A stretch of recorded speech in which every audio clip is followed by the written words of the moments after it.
Hello everyone, I am Sanjay Yadav. चलिए हम आज फंक्शन का 16th लेक्चर करते हैं और इस लेक्चर में हम लोग जो हमने थ्योरी पढ़ा था पिछले क्लास में काउंटिंग ऑफ फंक्शंस के ऊपर, इस लेक्चर में हम लोग उस काउंटिंग ऑफ फंक्शन के ऊपर बेस्ड PYQ लेकर के आए हैं 2024-23 का। ठीक है, अब हम उस कॉन्सेप्ट को थोड़ा और कॉन्सेप्ट को क्लियर करेंगे बाय दिस प्रॉब्लम्स। ठीक है, चलिए हम आज का लेक्चर हम लोग स्टार्ट करते हैं। जो आज हम टॉपिक में करेंगे तो हमारा पहला गोल होगा कि हम लोग problem based on counting function हम लोग करने वाले हैं। Problem based on counting of function, counting of function. ठीक है, इन पे हम लोग पूरे लेक्चर में आज हम लोग बात करने वाले हैं।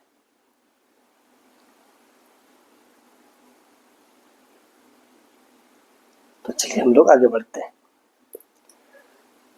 तो कम करते हैं, जो पिछले लेक्चर में हम लोगों ने पढ़ा था, लास्ट में एग्जाम्पल हम लोग लिए थे, ऑन टू फंक्शन हम लोग काउंट किए थे और वहां पे हम लोगों ने number of element in set A 6 लिया था और number of element in B हमने 4 लिया था और वहां पे हम लोगों ने बाय यूजिंग ग्रुपिंग हमने ऑन टू फंक्शन को काउंट किया था।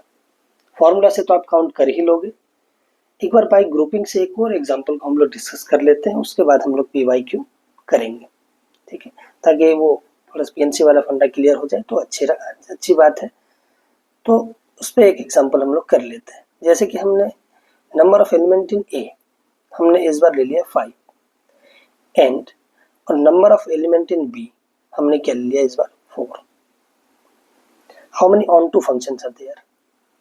How many onto function? Onto function को काउंट करते हैं, क्योंकि 1 1 नहीं होगा, क्योंकि ए में 5 एलिमेंट है, बी में 4 एलिमेंट है, तो 1 1 तो डिफाइन नहीं होगा। तो कितने ऑन टू फंक्शन को डिफाइन किया जा सकता है? तो चलिए हम लोग इसकी बात करते हैं।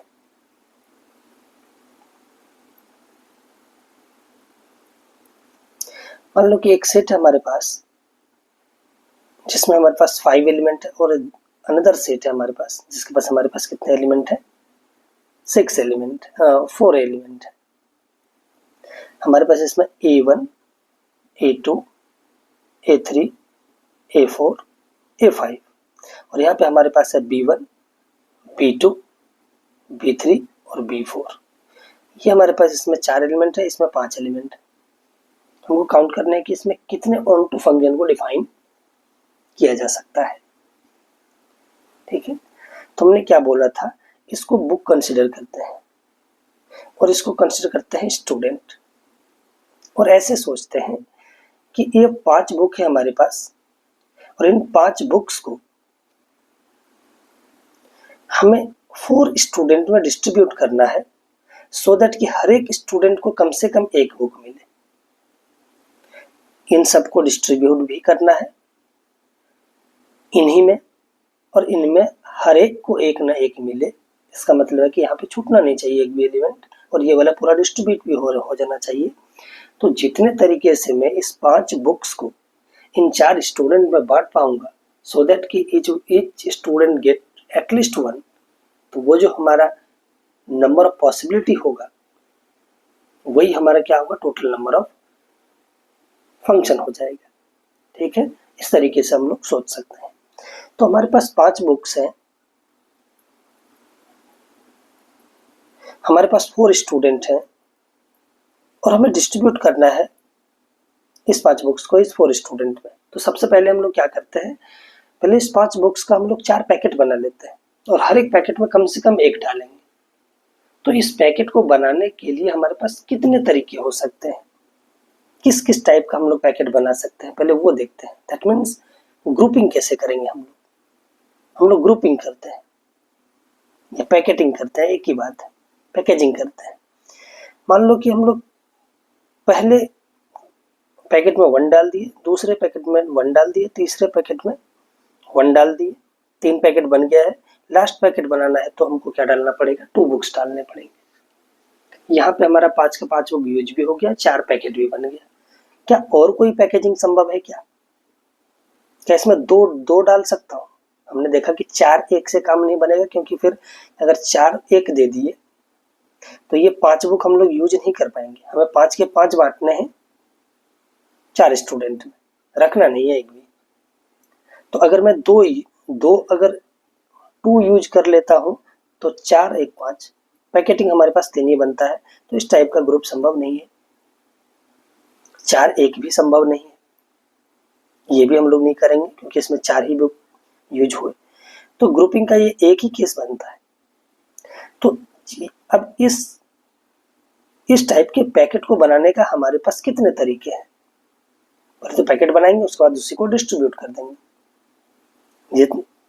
जितने तरीके से ये पैकेट बना सकते हैं इस टाइप का, फिर हम लोग उतना ही तरीके से हम लोग क्या करेंगे, उसको फिर हम लोग डिस्ट्रीब्यूट भी करेंगे।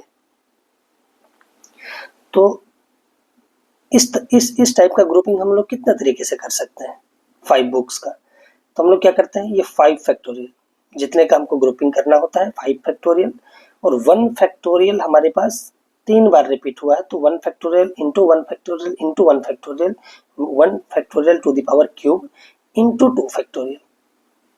और फिर ये 1 फैक्टोरियल 3 बार रिपीट हुआ है तो हमको 3 फैक्टोरियल से डिवाइड भी करना पड़ेगा। इसको काउंट कर लेंगे, जितना आएगा उतना ही हमारा क्या होगा, ये तो ग्रुपिंग का हुआ। इतने तरीके से हम लोग इस टाइप के पैकेट को बना सकते हैं। अब उस पैकेट को जब बना लेंगे तो अब डिस्ट्रीब्यूट भी करना है। तो 4 लोगों में 4 पैकेट है, 4 ही लोगों में डिस्ट्रीब्यूट करना है, तो कितने फैक्टोरियल 4 तरीके से हम लोग डिस्ट्रीब्यूट कर सकते हैं। तो चलिए हम लोग आगे बढ़ते हैं। ये क्या हो गया, 5 4 into 3 factorial by 2 into 3 factorial, और ये 4 3 2 1, ये कैंसिल आउट हो गया, 2 से 2 कैंसिल आउट हो गया। हमारे पास देखो कितने बच गए, 5 4 जा 20, 20 इंटू 12, 12 0 इंटू 0 इंटू 12 0, और 12 इंटू 2 24, 240 1 ऑन टू फंक्शन हम लोग बना सकते हैं। अब फॉर्मूले से भी जा सकते हैं। m बराबर यहाँ पे हमारे पास n इज इक्वल्स टू हमारे पास 5 है, और m इज इक्वल्स टू कितना हमारे पास 4। अब फॉर्मूले को लगाइए और कैलकुलेट करिए, ये सेम आएगा। ठीक है, हमने ये पीएनसी के थ्रू हमने इस एग्जांपल्स को हमने किया। ठीक है, आप इसको फॉर्मूले को by formula, find by formula, find onto function, find onto function by using formula, फॉर्मूले से onto function को फाइंड आउट करिए, वो सेम आएगा, 240 आने वाला है। ठीक है, चलिए हम लोग आगे बढ़ते हैं PYQ की तरफ। ये हमारा PYQ है, फर्स्ट PYQ हमारे पास ये हमारे स्क्रीन पे दिख रहा है।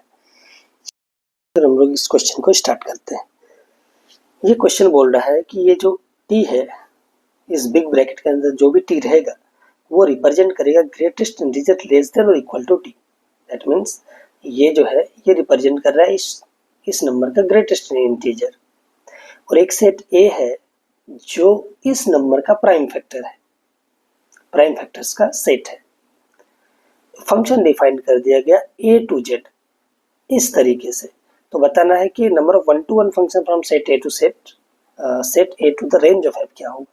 सबसे पहले मुझे रेंज ऑफ F निकालना पड़ेगा। रेंज ऑफ F निकालने के पहले मुझे A जानना होगा, और A क्या है, इसका प्राइम फैक्टर है, प्राइम फैक्टर का सेट है।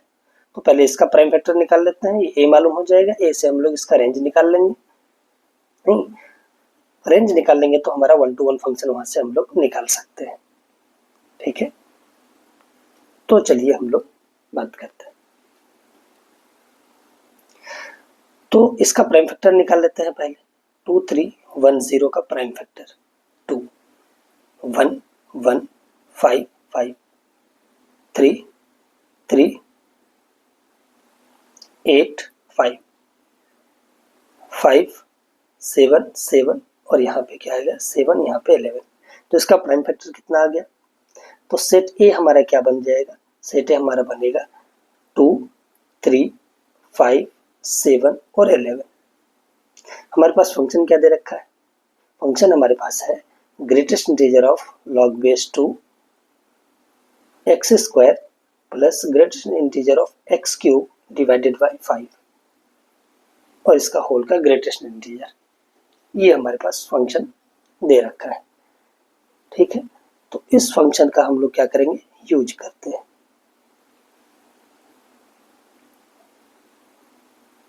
ये हमारे पास फंक्शन दे रखा है, तो चलिए हम लोग बात करते हैं आगे। तो हमें इसका रेंज, सबसे पहले तो हमें इसका रेंज निकालना होगा।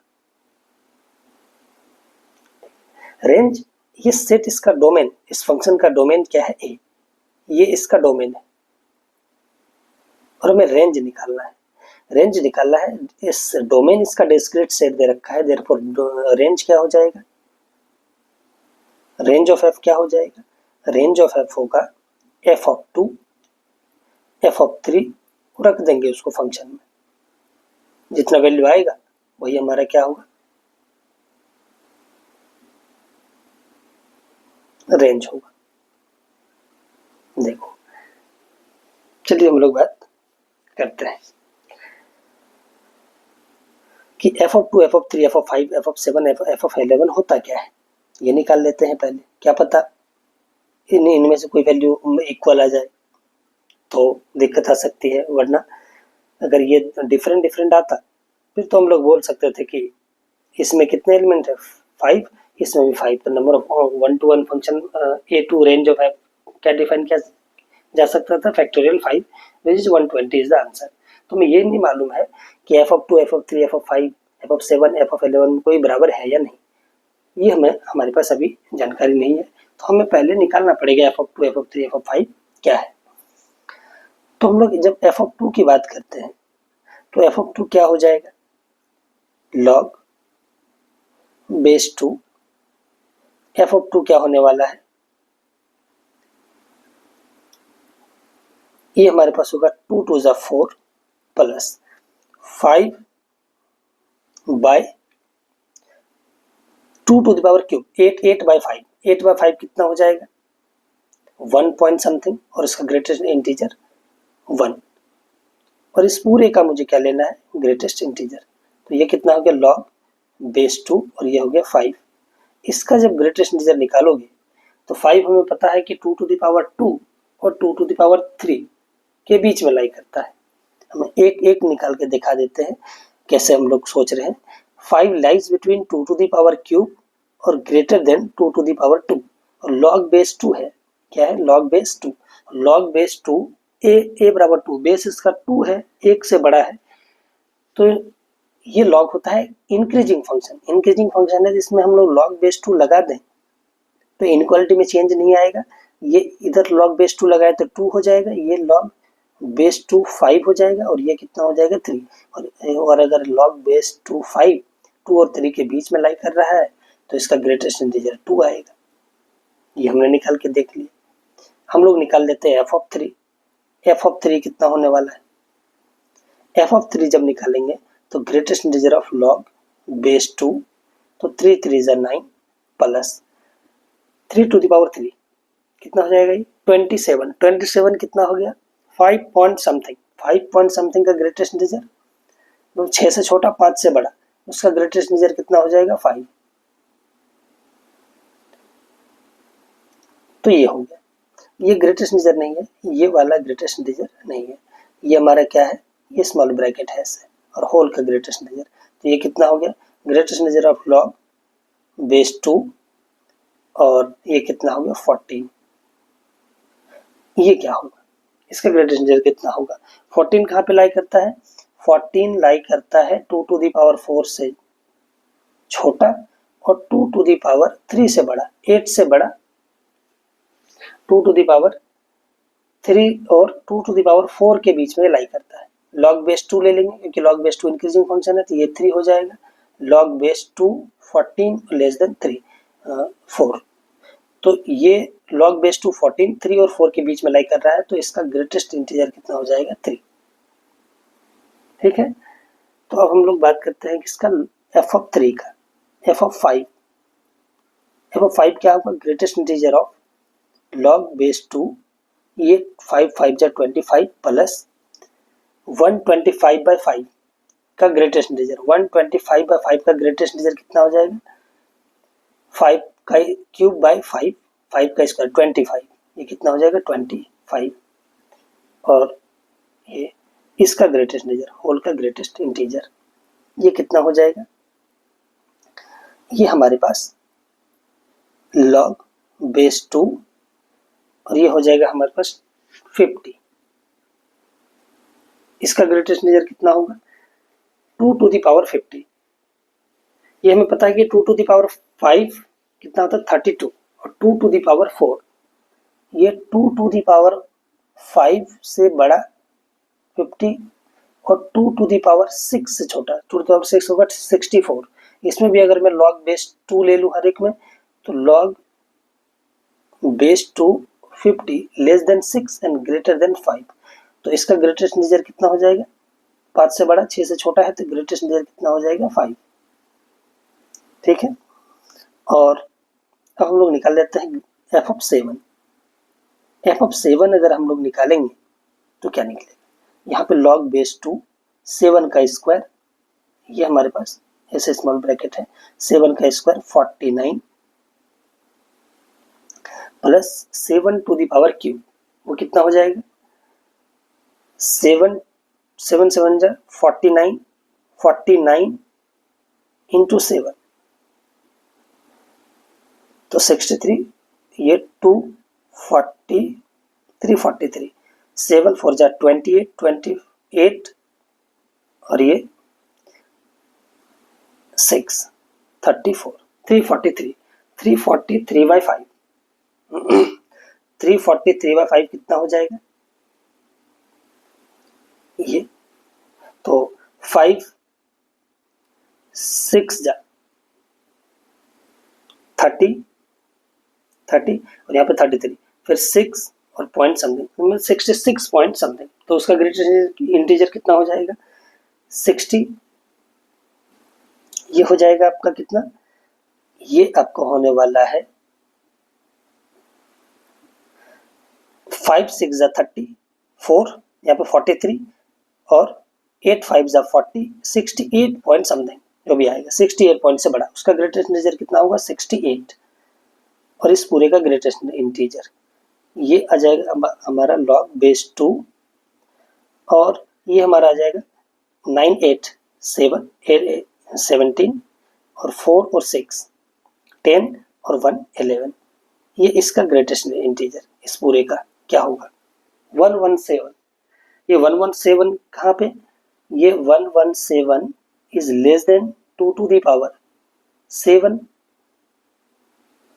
और ग्रेटर देन 2⁵6। 64 और 128 के बीच में लाई कर रहा है, तो इसका अगर log बेस 2 7 लो तो ये 7 से कम और 6 से ज़्यादा रहेगा, तो इसका ग्रेटेस्ट इंटीजर कितना आ जाएगा 6। ठीक है, अब हम लोग निकाल लेते हैं लास्ट f(11).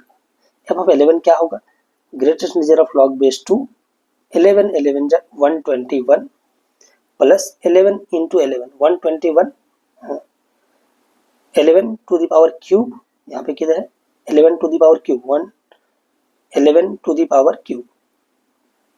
11⁵ और बाय कितना 5, इसका ग्रेटेस्ट इंटीजर ये और फिर होल का ग्रेटेस्ट इंटीजर, तो 11 इंटू 11 कितना हो जाएगा 121 इंटू 11, तो 1 2 1 1 2 1, ये कितना हो गया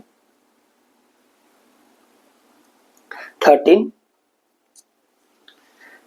31। तो अगर मैं इसको फिर से 5 से डिवाइड करूं तो 31/5, 5 से मैं डिवाइड करूं तो ये कितना आ जाएगा 5 2 जा 10, फिर 3 आ गया यहाँ पे 33, 5 6 जा 30 और 33 आया तो 5 6 या फिर 30, तो कितना आ गया 266। तो यहाँ पे ये कितना आ जाएगा log बेस 2, ये स्मॉल ब्रैकेट 121 प्लस हमारे पास ये 266 पॉइंट समथिंग, तो उसका ग्रेटेस्ट इंटीजर कितना हो जाएगा 266, और फिर इसका ग्रेटेस्ट इंटीजर ये कितना आ गया log बेस 2, ये 7 और ये 8 और ये 3, 387 कहाँ पे लाई करता है, ये 2 to the power 8, 387 less than 2 to the power 8, I think 2 to the power 9, 2 to the power 9 कितना हो जाएगा 512, 512, और 2 टू दी पावर 8 कितना हो जाएगा 256, तो ये 2 टू दी पावर 9, ये 2 टू दी पावर 9 और 2 टू दी पावर 8 के क्या रहेगा बीच में, तो log बेस 2 ले लेंगे, तो ये आ जाएगा आपका 8 और 9 के बीच में, तो उसका ग्रेटेस्ट इंटीजर कितना आ जाएगा 8। ठीक है, तो हमारे पास बी सेट क्या आ गया, range of F, range of F हमारे पास आ गया 2 3 नहीं 2 3, ये 5 2 3 5 6 और ये कितना आ गया 8, ये 8 ये 6 ये 5 उधर 3 ये 3 और ये वाला कितना आ गया 2, तो ये आ गया आपका रेंज ऑफ एफ। हमें क्या निकालना है 1 to 1, ये हमारे पास आ गया सेट बी, वो हमारे पास सेट ए हमारा था, उसमें भी कितना एलिमेंट था ये 3 5, सेट ए में भी 5 है और सेट बी में भी क्या है 5, तो therefore total number of 1 1 function, total number of 1 1 function कितना हो जाएगा, टोटल नंबर ऑफ 1 1 फंक्शन हो जाएगा 5 फैक्टोरियल, क्योंकि एक हर एक एलिमेंट के साथ 5, एक पहला एलिमेंट के साथ 5 चॉइस, दूसरे के पास 4, तीसरे के पास 3 2 1, सबको मल्टीप्लाई कर देंगे तो कितना आ गया इंटू 5 फैक्टोरियल, और ये कितना होता है 120, तो ये हमारा option number D is correct. तो चलिए हम लोग नेक्स्ट प्रॉब्लम को करते हैं। नेक्स्ट प्रॉब्लम हमारे पास ये वाला है, ये क्या बोल रहा है कि एक सेट ए है हमारे पास, एक सेट ए है जिसके पास एलिमेंट है 1 3 7 9 11, और बी हमारे पास ये वाला सेट है, then the total number of 1 1 maps from set A to set B such that कि f of 1 plus f of 3 is equals to 40। यहाँ पे कंडीशन दे रखा है 1 और 3 के इमेज के ऊपर, तो सबसे पहले हम लोग क्या करेंगे, जिसमें कंडीशन दे रखा है, किसके इमेज पर कंडीशन दे रखा है 1 और 3 के ऊपर, तो सबसे पहले हम लोग मैपिंग करेंगे 1 और 3 का, ये बाकी के ऊपर कोई रेस्ट्रिक्शन नहीं है और 1 और 3 के ऊपर रेस्ट्रिक्शन है, तो सबसे पहले हम लोग बात करेंगे कि 1 और 3 कहाँ कहाँ मैप हो सकता है, तो 1 और 3 की मैपिंग को सबसे पहले हम लोग ऑब्जर्व करेंगे, बाकी के पास कोई चॉइस है नहीं। ठीक है, तो हम लोग पहले 1 और 3 के मैप की बात कर लेते हैं, आगे बढ़ाते हैं सॉल्यूशन को। देखिएगा इसको हम लोग कैसे करते हैं, f of 1 plus f of 3 कितना दे रखा है 14, हमारे पास एक सेट A है और एक हमारे पास सेट क्या है B, ये हमारे पास एक सेट A है और एक सेट हमारे पास क्या है B, और हमें निकालना है 1 1 ऑन टू फंक्शन, 1 1 फंक्शन निकालना है from A set to B। ठीक है, तो चलिए हम लोग थोड़ा बात करते हैं। इसके पास है 1 3 7 1 3 7 9 और 11।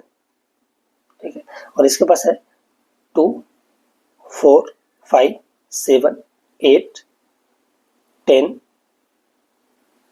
और 12, 1 2 3 4 5 6 7, 1 2 3 4 5 6 7, 1 2 3 4 5 ये दे रखा है, और यहाँ पे 1 और 3 के इमेजेस का जोड़ कितना दे रखा है 14। तो 1 और 3 इनमें से इन 1 फंक्शन मुझे निकालना है, मतलब 1 इसके किसी एक एलिमेंट से एसोसिएट हुआ होगा, और 3 जिससे 1 हो गया होगा एसोसिएट, 3 उस पर नहीं होगा। तो 1 और 3 किस पे एसोसिएट हो सकता है? तो 1 और 3 का इमेज जो भी होगा, दोनों का जोड़ कितना होना चाहिए? 14। तो जो भी इमेज होगा, इमेज तो इसमें इस सेट में लाई करेगा। देख लेते हैं कि इसमें किस किस का जोड़ 14 हो रहा है। 14 हो रहा है, एक तो अगर मैं 2 को उठाऊं, 2 प्लस 12 ये 14 हो रहा है, और एक कितना हो रहा है? 3 प्लस 3 तो है नहीं इसमें, 4 प्लस कितना है? 10, वहां पे हमारे पास 10 है, तो 4 प्लस 10 भी हमारे पास कितना हो रहा है? 14 हो रहा है। ये भी 14 हो रहा है, और ये भी क्या हो रहा है? 14। वैसे तो 7 प्लस 7 भी 14 होता है, लेकिन इसको कंसिडर नहीं करेंगे, क्योंकि 1 और 3 दोनों 7 पे अगर मैप हो गया तो 1 1 नहीं रहेगा। तो 1 1 के लिए ये वाला कंडीशन डिस्कार्ड हो जाएगा हमारा, ये वाला कंडीशन नहीं बचेगा। ये वाला कंडीशन को हमको कंसिडर नहीं करना है, एक ये वाला और एक ये वाला हमको कंसिडर केस करना है। मतलब f(1) अगर 2 पे मैप हुआ तो f(3) के पास कोई चॉइस नहीं है, उसको 12 पर ही मैप होना पड़ेगा, और f(1) अगर 12 पे मैप हुआ तो f(3) के पास दूसरा कोई चॉइस नहीं है, उसको कहाँ पे मैप होना पड़ेगा? 2 पे, क्योंकि दोनों के इमेजेस का जोड़ कितना होना चाहिए? 14। ठीक, तो 3 के इमेज के पास कोई चॉइस नहीं है। अगर एक का इमेज में फिक्स कर दूं तो 3 के पास एक ही चॉइस बचता है। तो केस फर्स्ट हम लोग कर लेते हैं कि जब 2 प्लस 12 इज इक्वल्स टू 14, ये वाला केस ले लेते हैं। यहाँ पे क्या हो सकता है? अगर एक के पास दो चॉइस है, या तो वो 2 के पास 2 अगर 2 से मैप कर जाए या 12 से मैप कर जाए। अगर ए 2 से मैप हुआ तो 3 को अपने आप ही 12 से मैप करना होगा, और अगर f(1) 12 को मैप कर गया तो f(3) को 2 ही होना पड़ेगा। दैट मीन्स f(3) के पास चॉइस नहीं है। अगर f(1) के इमेज को मैं फिक्स करूं तो f(3) के इमेज के पास एक ही चॉइस है। तो हम लोग क्या करेंगे, हमारे पास यहाँ पे एक के पास दो चॉइस हो जाता है। एक के पास कितना चॉइस हो गया? 2। ठीक है, एक के पास दो चॉइस हो गया, तो 3 के पास हमारे पास तो एक ही चॉइस बचा। ये तो एक ही तरह से मैप हो पाएगा। इसके पास दो चॉइस है, या तो ये 2 पे मैप हो सकता है या फिर 12 पे मैप हो सकता है। तो 1 के पास दो चॉइस, 3 के पास एक ही चॉइस बचता है, और 7, 9 और 11 इन सब के पास जब 1 और 3 मैप हो गया, 1 और 3 मैप हो गया तो 2 एलिमेंट पे मैप हो गया, 12 और 2 के ऊपर वो मैप हो गया होगा।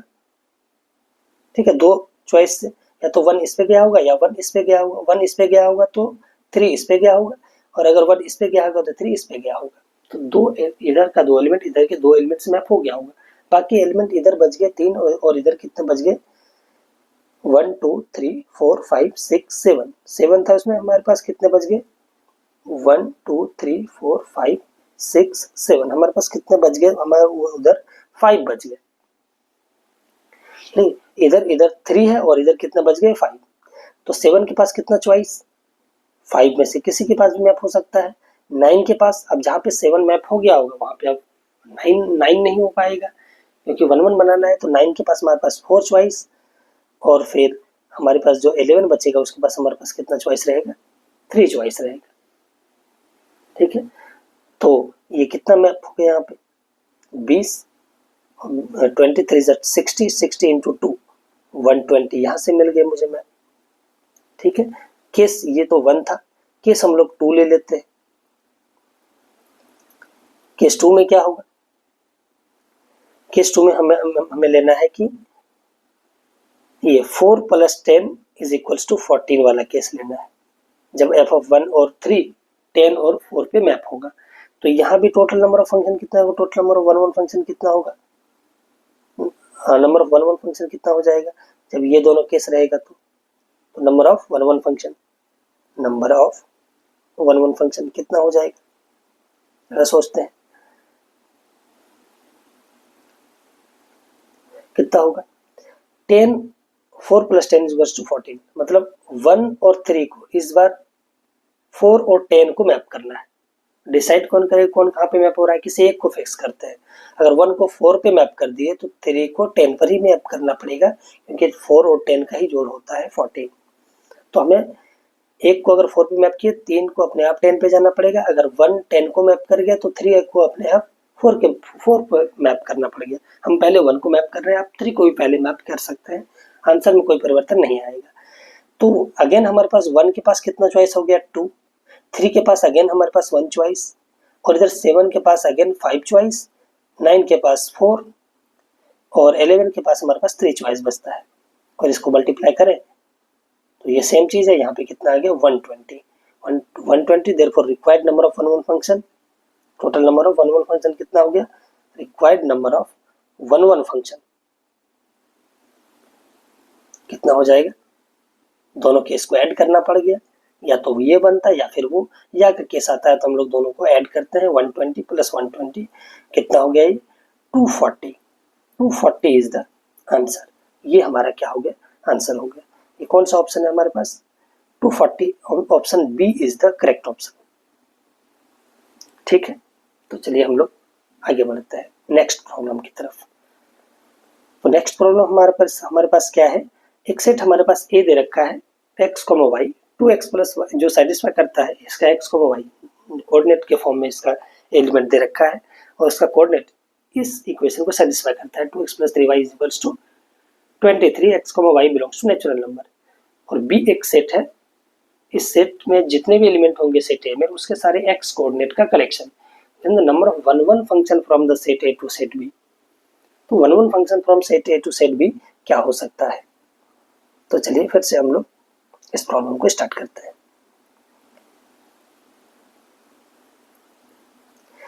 गिवन, अब देखते हैं कि सेट ए को निकालते हैं। सेट ए हमारे पास दे रखा था x, y such that 2x plus 3y is equals to 23, और x और y दोनों नेचुरल नंबर है, x भी नेचुरल नंबर है और y भी हमारे पास नेचुरल नंबर है। तो ये क्या हो सकता है, तो हम लोग इसमें हम लोग बात करते हैं।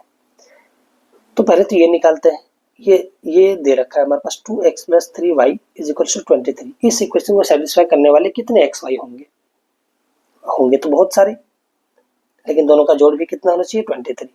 तो अगर मैं 1 रखूँ, x इज इक्वल्स टू 1 रख देता हूँ मैं, x is equals to 1, x equals to 1 रखा तो 3y is equals to 23 minus 2, और ये कितना हो गया 21, और y is equals to 21 by 3 is equals to कितना आ गया 7। तो देयरफॉर एक एलिमेंट ए में आया होगा 1,7 जो इसको सेटिस्फाई करता है। 2 डालूंगा तो क्या होगा, 2 2 जा 4, 4 उधर जाएगा तो 23 माइनस 4 19, और 19 बाई 3 नेचुरल नंबर नहीं होता है, मतलब 2 इसको सेटिस्फाई नहीं करेगा। क्या 3 करेगा, तो 3 इंटू 2 6, 6 माइनस 23 कितना 17, 17 3 जा, वो इंटीजर नहीं है, मतलब नेचुरल नंबर नहीं आएगा। मान लो कि एक करके दिखा देता हूँ, put x is equals to 3, अगर x इज इक्वल्स टू 3 हमने पुट किया तो 3y is equals to 23 minus क्या हो जाएगा 6, और ये कितना होगा 17, और y is equals to 17 by 3, ये नेचुरल नंबर में बिलोंग नहीं करता है। दैट मीन्स 1,3, देयरफॉर हम लोग बोल सकते हैं कि ये जो 3,17 बाई 3 ये ए सेट में हमारे पास नहीं रहेगा, सेट ए में हमारे पास नहीं रहेगा, does not belongs to set A, क्योंकि ये दोनों ये नेचुरल नंबर नहीं है। यहाँ पे एक्स वाई दोनों क्या होना चाहिए, नेचुरल नंबर होना चाहिए। तो 3 नहीं, चलो 4 को हम लोग करते हैं, x बराबर 4 रख लेते हैं। जब x बराबर 4 रखे तो देयरफॉर कितना हो गया 3y is equals to 23 minus 8, तो y is equals to 15 by 3, तो ये कितना गया 5, ये भी नेचुरल नंबर में है और ये 4 तो नेचुरल नंबर था ही। तो देयरफॉर एक एलिमेंट आ गया इसमें 4,5, और कोई एलिमेंट आ सकता है। 6 डालेंगे तो क्या होगा 6 into 12, 6 into 2 12, 12 minus 23 11, 11 by 3 natural number नहीं है, मतलब 6 कोमा समथिंग भी नहीं आएगा इस सेट में। 7 रख सकते हैं, 7 2 जा 2 into 7 plus 3y is equals to 23, this implies 3y is equals to 23 minus 14, तो यहाँ पे कितना आ जाएगा ये 9, ये आगे कितना 9, 13 में 4 गया तो 9, ये 3y is equals to 9, therefore y is equals to कितना हो जाएगा 3। तो देयरफॉर हमारे पास एक एलिमेंट सेट ए में आ जाएगा, 7 रखे थे, 7, 3, और कोई आने वाला है 7, 8, 16 हो गया, 16 में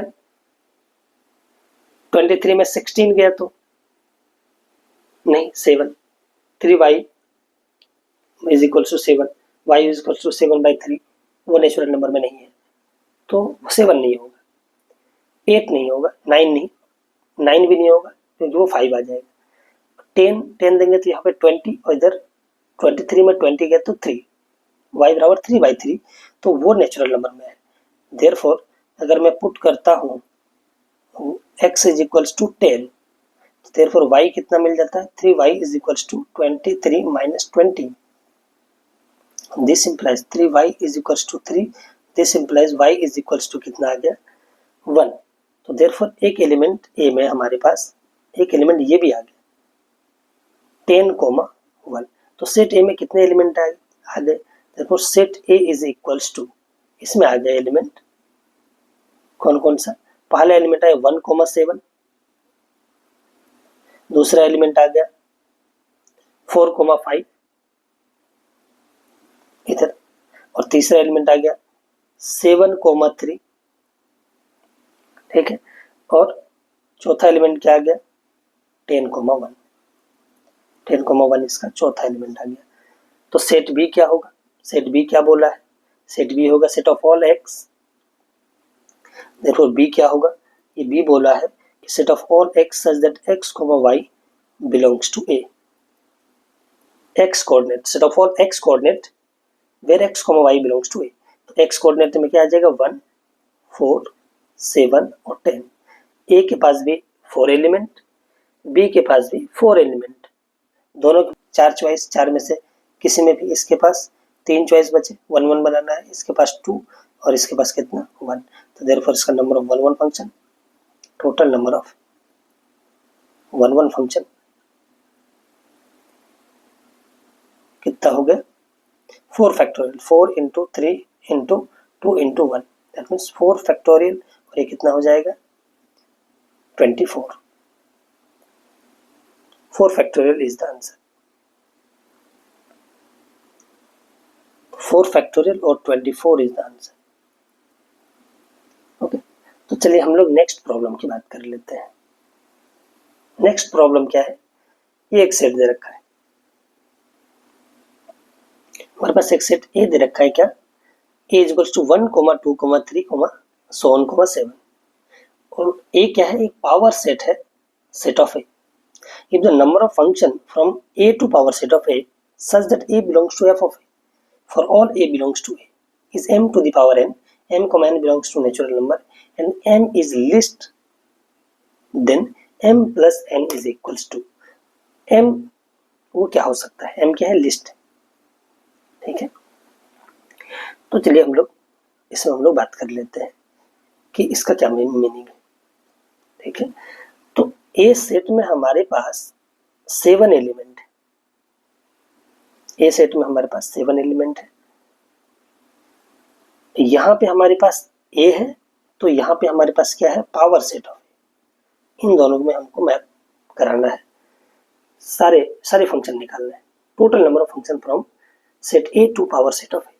इसमें कंडीशन ये दे रखा है कि A1, A2, 1, 2, 3 दे रखा है यहाँ पे, तो 1, 2, 3 ही लिख लेते हैं, 1, 2, 3 एंड सो ऑन कितना 7। पावर सेट ऑफ बहुत सारे एलिमेंट होंगे, पावर सेट ऑफ क्या होता है, set of all subsets of A, ठीक है। तो यहाँ पे हम लोग क्या सोच सकते हैं, इसमें 7 एलिमेंट है और पावर सेट ऑफ ए में बहुत सारे एलिमेंट होंगे, ठीक है। तो set of all subsets of A इसमें है, लेकिन इसमें ये क्या बोल रहा है कि वो सारा फंक्शन निकालना है which maps from A to A power set of A such that A belongs to F of A. F of A क्या होगा, एफ ऑफ ए होगा image of A, image of A का image रहा होगा, image of A का image, मतलब ए map होगा इस पे, ए मैप होगा, लेकिन कंडीशन ये है कि ए उस एफ ऑफ ए पे मैप होगा। एफ ऑफ ए क्या होगा, सबसेट ऑफ ए होगा। इधर क्या है, सबसेट्स ऑफ ए, इधर है सबसेट्स ऑफ ए का सबसेट है, और ये होगा क्या, सबसेट्स ऑफ ए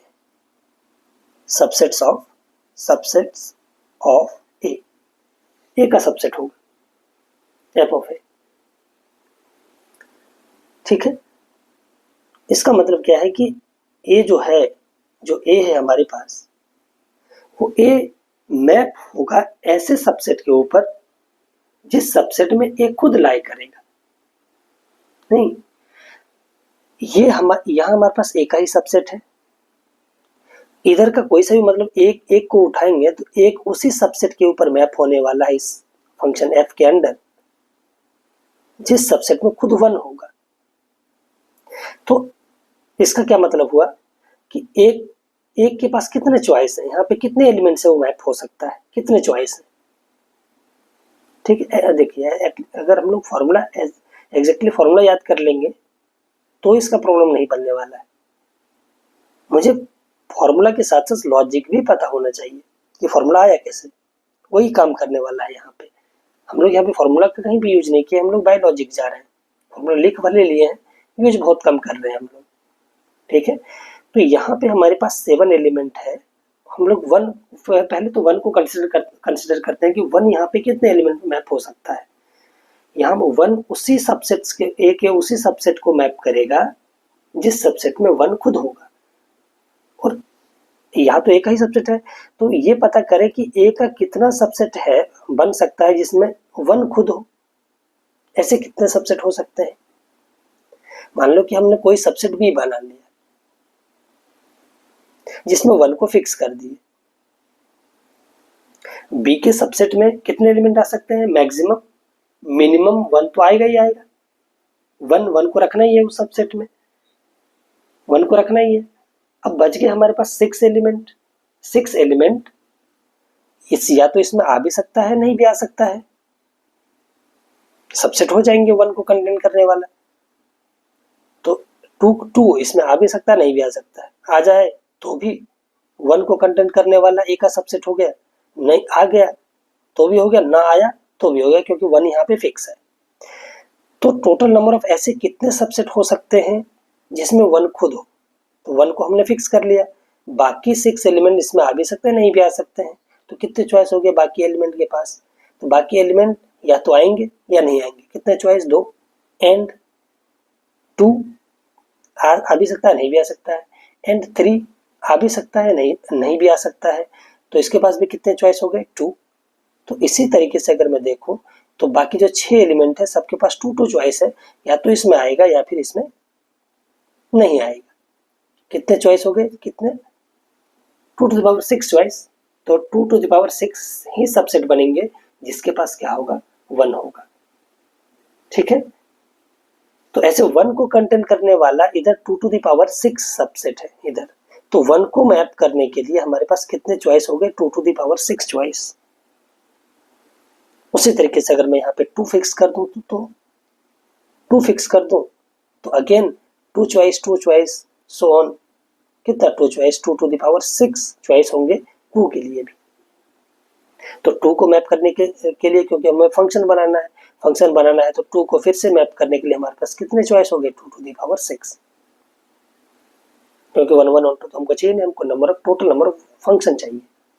तो सिर्फ मैप कराना है इसका, हर एक एलिमेंट को इसके किसी न किसी एलिमेंट से मैप कराना है। तो 2 के पास भी 2 to the power 6 पॉसिबिलिटीज है जिसके पास वो मैप कर सकता है। तो therefore total number of function अगर हमको निकालना है तो 1 के पास 2 to the power 6 चॉइस, 2 के पास 2 to the power 6 choice. Therefore total number of function, total number of function from set A to power set of A कितने हो जाएंगे। इसके पास कितना, 1 के पास 2 to the power 6 चॉइस, ठीक है। और 2 के पास भी कितना 2 to the power 6 ट्वाइस, 3 के पास भी 2 to the power 6 twice, and सबको मैप कराना है तो मल्टीप्लाई करना पड़ गया, 1 2 3 सबको मैप कराना है फंक्शन बनाने के लिए, तो 1 के पास 2 to the power 6 twice and 2 के पास 2 to the power 6 ट्वाइस, 3 के पास 2 to the power 6 ट्वाइस, ऐसे सोन चलता रहेगा कहाँ तक, 7 के पास भी कितना 2 to the power 6 ट्वाइस, यहाँ पे कितना होगा 7 टाइम्स मल्टीप्लाई करेंगे हम लोग। मल्टीप्लाई क्यों कर रहे हैं, क्योंकि हर एक एलिमेंट को मैप कराना पड़ेगा, किसी एक एलिमेंट को मैप कराने से फंक्शन नहीं बन जाएगा। तो ये कितना होगा 2 to the power 6 plus 6 plus 6 कितना टाइम्स 7 टाइम्स, तो 7 इंटू 6 कितना हो गया 2 to the power 42, और m तो लिस्ट है, इससे छोटा तो m हो नहीं सकता है, ठीक है, 1 तो होगा नहीं, तो therefore by comparison m to the power n था, m to the power कितना था n, देयरफॉर बाय कंपैरिजन कितना हो गया n इज इक्वल्स टू 2 और n is equals to 42, this implies n plus n अगर मांग रहा है हमारे पास कितना हो जाएगा 44 इज आवर आंसर। ठीक है, आई होप आपको बातें समझ में आई होंगी। इसका आंसर कितना हो गया 44। ठीक है, यहाँ पे हमने देखा कि 1 को कंटेन करने वाला कितने सबसेट बन सकते हैं, तो 2 to the power 6 सबसेट बनेंगे। क्यों, क्योंकि 1 को अगर फिक्स कर दूं तो जो बाकी एलिमेंट है इस सबसेट में आ सकता है या नहीं भी आ सकता है, तो हर एक के पास जितने चॉइस होंगे उतने ही सबसेट बना सकते हैं हम लोग। ठीक है, उसको लें या ना लें। ठीक, तो हर एक के पास कितने चॉइस थे 2 2 2 2, या तो आ सकते थे या नहीं आ सकते थे।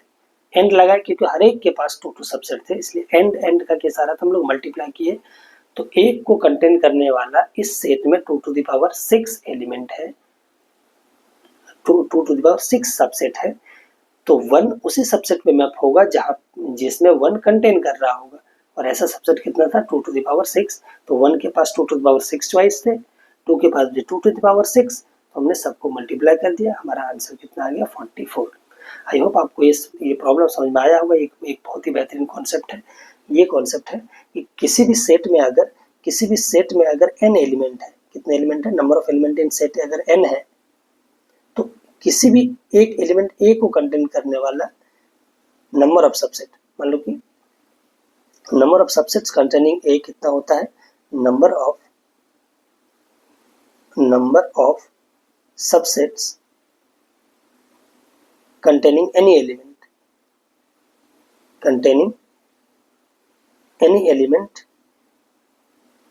of A is equals to 2 to the power n minus 1। ये एक फॉर्मूला होता है, हमने फॉर्मूला से नहीं किया, हमने डायरेक्ट कर लिया। लॉजिक भी देख लिए, यहाँ पे हमने फॉर्मूला को भी देख लिया। अगर आपको फॉर्मूला ध्यान में रखना है तो आप इस फॉर्मूले को भी ध्यान में रख सकते हैं, वैसे फॉर्मूला से हमें कोई काम नहीं है, लॉजिक देख लिए तो logic is more powerful than formula. Okay, तो चलिए हम लोग आगे नेक्स्ट प्रॉब्लम की तरफ बढ़ते हैं। यहाँ पे एक सेट दे रखा है, क्या set A is equals to 1 2 3 4 5 and B is equals to 1 2 3 4 5 6, then the number of function from the set A to set B satisfying this condition। इस कंडीशन को सेटिस्फाई करने वाले कितने फंक्शन हो सकते हैं वो हमें निकालना है। तो हमें पता है कि जिस इस पे कंडीशन दे रखा हो, जिसके इमेज के ऊपर कंडीशन दे रखा हो, पहले हम लोग उसके मैपिंग की पॉसिबिलिटी को काउंट करते हैं। ठीक है, और जिसमें नहीं दे रखा है उसका मतलब वो कहीं भी मैप हो सकता है। तो सबसे पहले हमें फोकस करना चाहिए कि 1 2 और 4 कहाँ पे मैप हो सकता है। ठीक है, तो चलिए हम लोग इस प्रॉब्लम के सॉल्यूशन को स्टार्ट करते हैं। देखिएगा, अब हम लोग इस प्रॉब्लम को स्टार्ट करेंगे। गिवन क्या दे रखा है पहले उसको लिखते हैं। गिवन है कि f(1) plus f(2) is equals to f(4) minus 1। This implies, अगर मैं इधर उसको इधर ले आते हैं, 1 को इधर ले आते हैं, f(1) plus f(2) plus 1 is equals to कितना हो गया f(4)। ठीक है, ये छोड़ी नहीं भी लाते हैं तो भी काम चलेगा हमारा, लाने से कोई मतलब नहीं है, तो नहीं भी लाते हैं तो भी काम हमारा चल जाएगा। तो f(1) और f(2) के इमेज को जोड़ने के बाद और f(4) में अगर 1 को घटा दो तो ये दोनों एक्सप्रेशन क्या होना चाहिए, बराबर। इस तरीके से मैप करना है f(1), f(2) और f(4) को। ठीक है, तो मैं क्या करता हूं, देखना, थोड़ा सोचिए, पहले हम लोग करते हैं, उसके बाद फिर हम लोग लॉजिक को समझते हैं। f(4) का इमेज क्या क्या हो सकता है, 1 2 3 4 5 6, इसमें से कुछ भी हो सकता है।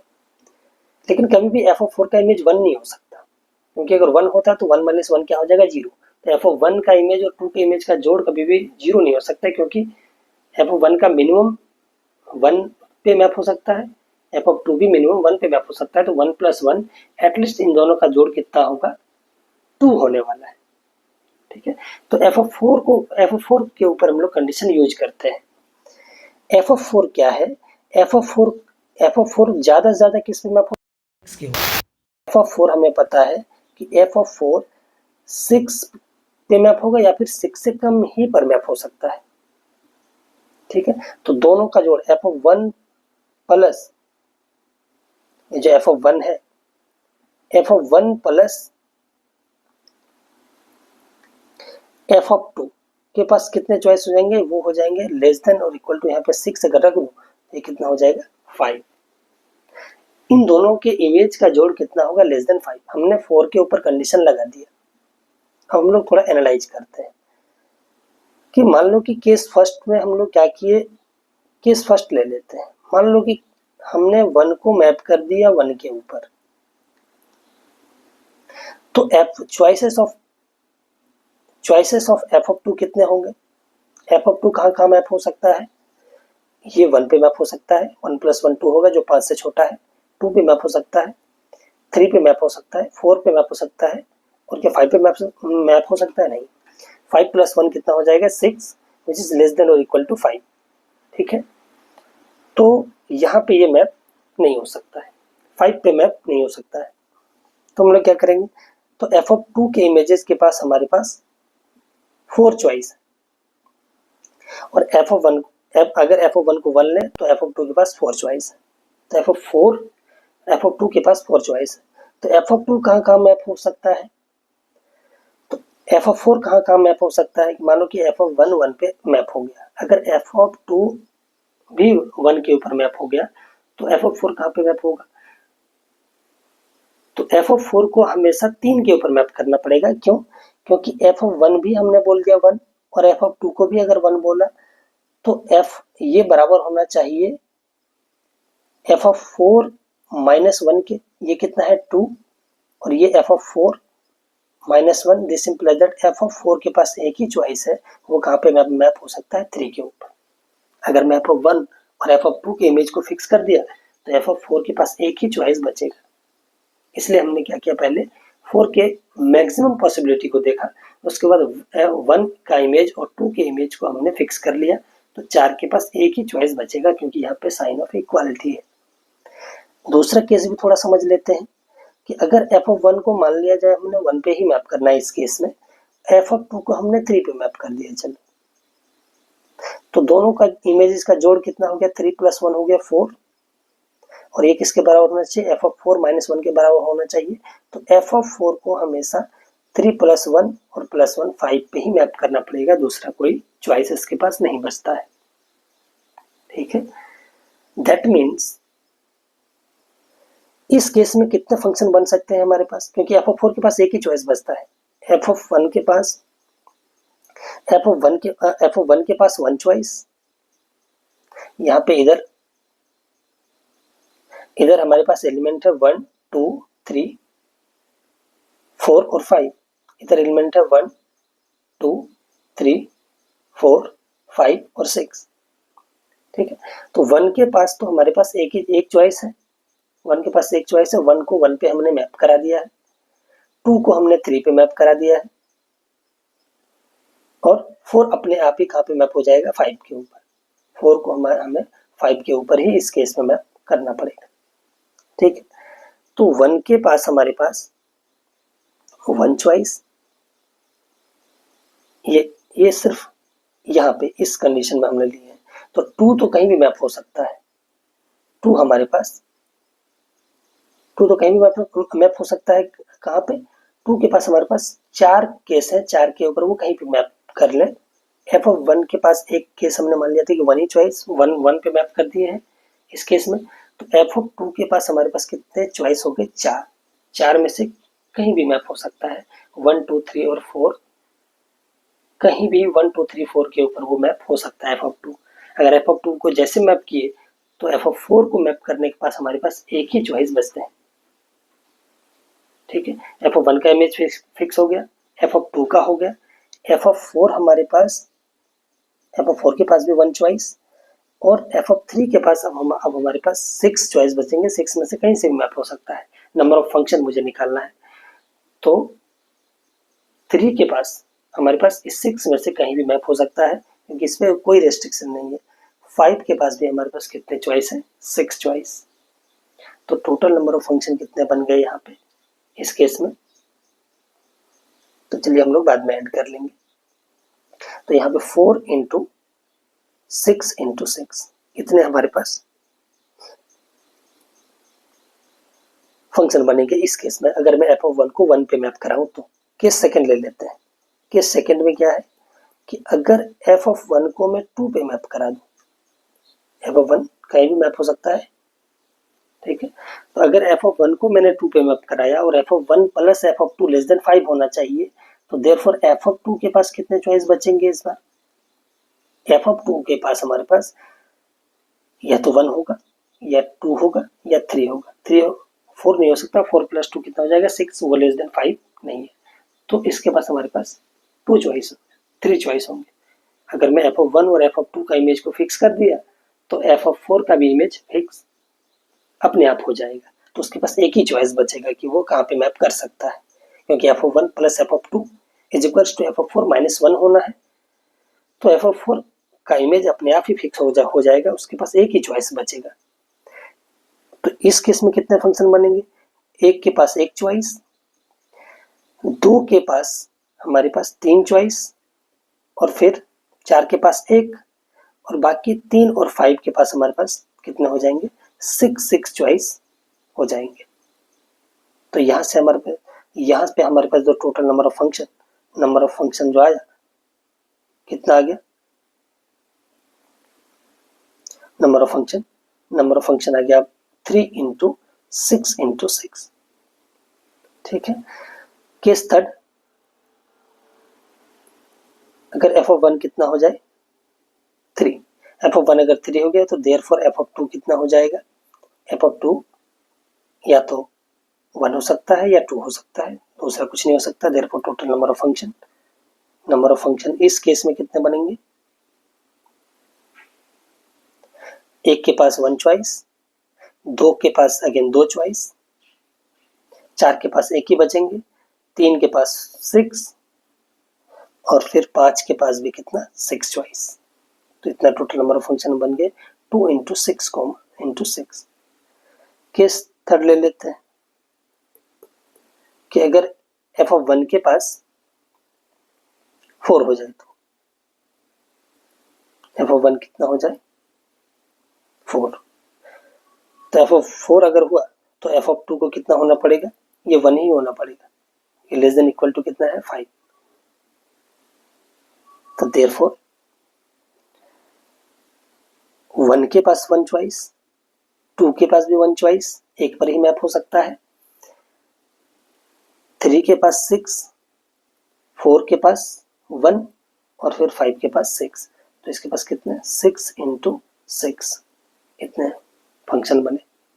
क्या एफ ऑफ 1 5 हो सकता है, अगर एफ ऑफ 1 5 हो गया, एफ ऑफ 1 5 नहीं हो सकता है, क्योंकि अगर एफ ऑफ 1 5 हुआ तो f of 1 plus f of 2 less than 5 less than equal to 5 होना चाहिए, जो नहीं होगा क्योंकि एफ ऑफ 2 का कम से कम इमेज 1 होगा। तो f of 1 plus f of 2, F of 1 कभी भी 5 पे ऊपर मैप नहीं कर सकता है, ठीक है। तो वो वाला केस नहीं बनेगा। तो कितना आंसर, सब केस को ऐड करना पड़ेगा। तो पहला केस में कितना था 4 इंटू 6 इंटू 6, तो देयरफॉर रिक्वायर्ड नंबर ऑफ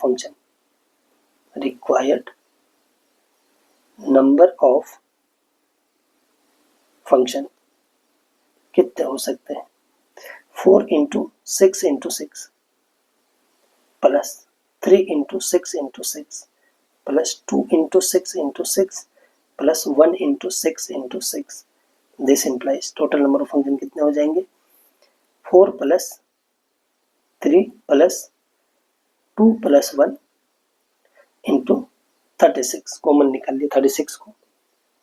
ठीक है, तो ये कितना हो गया 4 3 7 7 और 3 10 4 और 3 7 7 3 कितना हो गया 10 इंटू 36 ये कितना आंसर हो गया 360 इज आवर आंसर। तो हेंस हमारा आंसर कितना हो जाएगा 360। चलिए इन दो प्रॉब्लम को, एक दो प्रॉब्लम ये वाला मैं आपको ये होमवर्क में छोड़ता हूँ, एक प्रॉब्लम ये और दूसरा प्रॉब्लम ये दोनों प्रॉब्लम हम आपको होमवर्क में रहने देते हैं। नेक्स्ट लेक्चर में हम लोग इन दोनों प्रॉब्लम का सॉल्यूशन देख लेंगे। अगर आप सॉल्यूशन करते हैं तो आप हमें कमेंट सेक्शन में बताइए, फिर नेक्स्ट लेक्चर में हम लोग इसका सॉल्यूशन को कंक्लूड कर लेंगे। तो thank you so much for watching, thank you so much.